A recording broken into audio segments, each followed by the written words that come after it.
the NBA Finals, along with Michelle Smallman, Chris Canty, Evan Cohen with you. Good morning, CC. Good morning, Smalls. Good morning, Ev. Good morning, Smalls. I know we're going to talk about the Knicks for the next 3 weeks, but can we take a second and focus on how the Cavs rolled over and played dead in Game 4? What an absolute joke by the Cleveland Cavs. I mean, that is absolutely abysmal.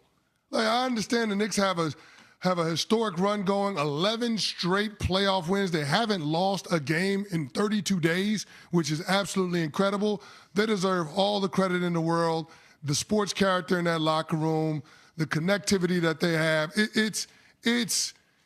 It's playing ethical basketball. It's a joy to see them at this stage, at this platform, to get to their first finals appearance this millennium. But, man, the Cavs must have already had the tickets booked for Cabo. There's no fight in them whatsoever in last night's game. That was an embarrassment to the city of Cleveland. Yeah, you would think, knowing that your season was on the line, you're at home, that you would have the requisite level of desperation that the moment deserved. And Cleveland did not have it. It was a fun game to watch just because of the way the Knicks were clicking, but it wasn't fun from a competition standpoint, that's for sure. And I imagine with the manner in which that Cleveland not only lost game one, and obviously game one took it all out of them. They just had nothing left after that. But just the way the series looked in general, they're not close to the Knicks. They're not close to winning a title, and they're going to have some tough conversations in Cleveland today. But it's about New York. I mean, they're going back to the finals for the first time since '99, and they legitimately look like a championship team. Oh, no doubt. CC, you always talk about the team aspect of this. Leon Rose and the New York Knicks have built a winner. And Richard Jefferson talked about it on the broadcast last night about how Jalen Brunson and the Nova Knicks, I know, CC, you brought this up last week, they imported winners to this franchise. And the team all season long had not clicked to the level that we expected them to.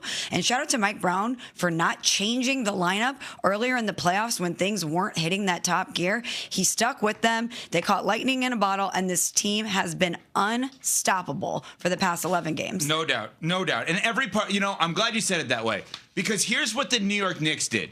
Is the New York Knicks, by destroying everybody, and I mean everybody, and winning games by, they were up as many as 45. In this 11-game winning streak, 10 of the 11 games they've won by double digits. Crushed them. Let me say that again. In this winning streak, 11 games, 10 of 11, they've won by double digits. But everything the Knicks did is now justified. Yep. Okay? They believe that Jalen Brunson could be the best player on a championship team. While that part is still TBD, they are right-ish because they are in the NBA Finals. It is justified. They were justified in moving on from Tom Thibodeau, who, as a head coach, never got to the NBA Finals. Mike Brown has been not good. He has been great. And Mike Brown is now in the NBA Finals for the second time as a full-time head coach.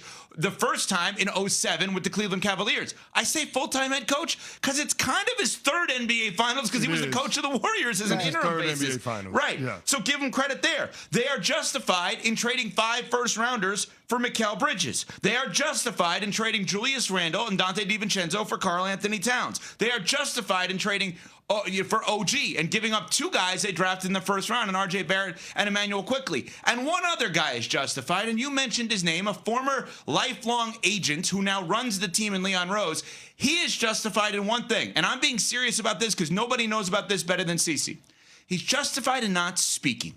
And what I mean by that is he doesn't ever talk to the media. And I know that drives media and fans crazy at times, but he adds no drama to an already dramatic franchise over the last 30 years. He adds no drama to it. He has its disciplined Tom Coughlin, Bill Belichick, Bill Parcells type approach that I think has worked to the nth degree, whatever that word is. They are justified, CC, in everything they have done getting to this point.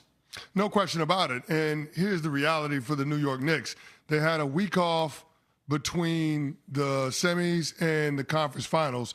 They'll have over a week off before the NBA finals tip off on June 3rd. So by blowing the doors off of their opponents in the second and third rounds, you're talking about them being able to earn over a week's worth of rest and go into a series fresh, go into a series healthy, and give themselves a competitive advantage against the opponents coming out of the Western Conference, which has turned out to be a slog of a series between the Spurs and the Thunder. That series is now a best of 3. We'll see what ends up happening as it shifts back to OKC in Game 5. But regardless of who comes out of that series, when it comes to the rest advantage, the New York Knicks will have it, and that's huge when you talk about the prospects of them being able to win a championship. But make no mistake about it, they had to earn that. Coming into this postseason, there are a lot of other squads that everybody was pointing to, hand raised, yours included, that we thought could come out of the Eastern Conference. I thought the Knicks had a possibility, but they were on down the list from all of the other teams, whether it be Boston, whether it be Detroit. Some people had the Cavs, you name it. But the fact that they are here, that they have survived and advanced throughout each round of the postseason, they have found a way to be able to compartmentalize, to be able to block out all of the noise and focus on the task at hand to the tune of a plus 271 point differential. That is a credit to the character in that locker room, and that is a credit to the coaching staff being able to get this squad to lock in. It's hard to be able to get all of these individuals to be willing to sacrifice whatever it takes in order for the team to be in this position. But when you catch that lightning in a bottle, then all of a sudden great things happen, and that's why the New York Knicks feel like a team of destiny. And to keep with the team theme, everybody was eating last night. I know Cleveland led them, but the Knicks had 4 players in double figures in the first half. I mean, everybody was getting theirs last night. Smalls, we can't even break down last night's game. Last night's game, I know we want to, but we can't. That was an embarrassment. The Knicks won by 40 points. The Cleveland Cavs didn't even put up a fight. They quiet quit on the entire city of Cleveland as the arena was trying to keep Fat Joe and all of the rest of the Knicks fans from sitting courtside, which is absolutely ridiculous. Yeah, how that works. But the team quit on the city. The team quit on their fans. That is an absolute embarrassment. I know we want to give all of the kudos to the Knicks, and we should, rightfully so, but not for last night's game. Last night's game, the Knicks went out there and checked the box because they had an opponent that really didn't want to play basketball anymore. Well, that's an indictment on the Donovan Mitchell, James Harden, Kenny Atkinson, the entirety of the Cleveland Cavs organization.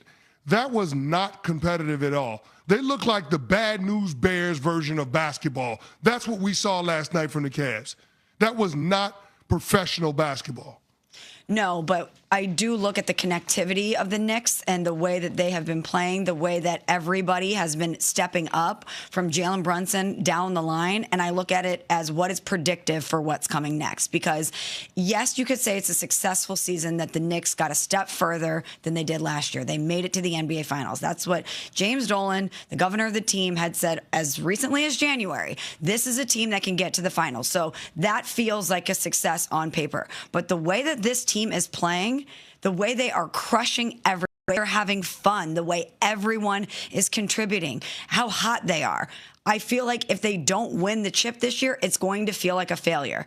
I don't know if you're going to get an opportunity like this again, where everyone is rested, where everyone is clicking at this level. And I know that on the other end of this, you've either got the defending champs in the Oklahoma City Thunder or the San Antonio Spurs with one of the greatest players that we've seen hit this league in a long time, an absolute alien in Wemby.